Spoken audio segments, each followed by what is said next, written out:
Good morning, everybody. Happy Tuesday. Rural 2IC coming to you with another morning chat. Now, what are we going to talk about today?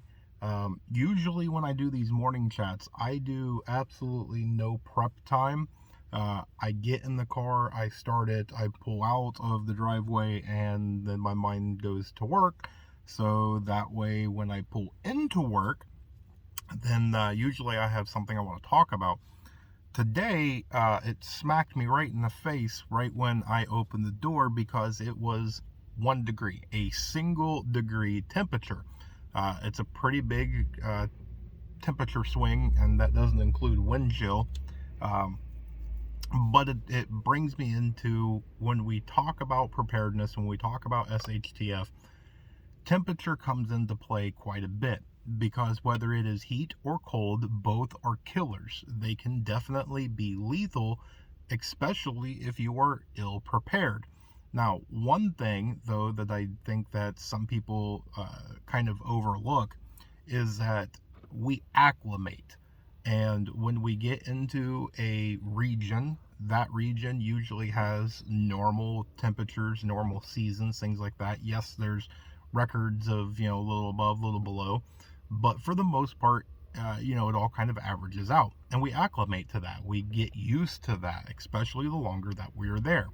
So, for me, for example, you want to take this Ohio boy down south in the winter where they have a chilly day of 45, and then people are dressed a little bit warmer for it because they're not used to that.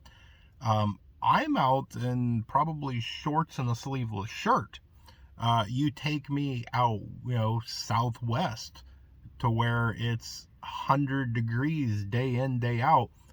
I'm not built for that. In Ohio, do we have 100-degree days? Yeah. Do we have weeks of it? No. And for me, it would take a toll on my body. Same thing if you take me up north. I'm not built for the frigid. Now, could I use supplies, skills, knowledge, and different things to help me survive? Yes. The longer I stay in there, could I adapt to those temperature changes? Yes. But if you don't have that supplies, if you don't have that skill and that knowledge, then it can really put you in a world of hurt really quick. There's a lot of things that come into play. Some people live in a pretty flat land and they don't know anything about altitude. They don't know about, where you are considered to sea level and what that's going to do. You traveled a pretty far distance, or maybe you were on vacation, SHTF happened. Back home, you're going to go into this area, but you're in a whole different area now. So the area you picked to set up shop or camp or whatever is not ideal. Okay. Heat rises to a certain degree and then it gets colder the higher you get. Do you know where you are? Is it rainy season? Is lowlands going to be bad to where at 2 a.m. it rained miles and miles away, and here comes a flood. You're right into that flood zone. It's dry there, it didn't rain there, but you're going to pay the price because downstream it did. Versus it's not the rainy season and you went to a different elevation in the heat, and yeah, you know, it's going to be one of them ones. You wanted to be in a different area so it would be cooler and you would be more comfortable, but because you was not aware of your surroundings and your area, you picked wrong, and the temperature will get to you.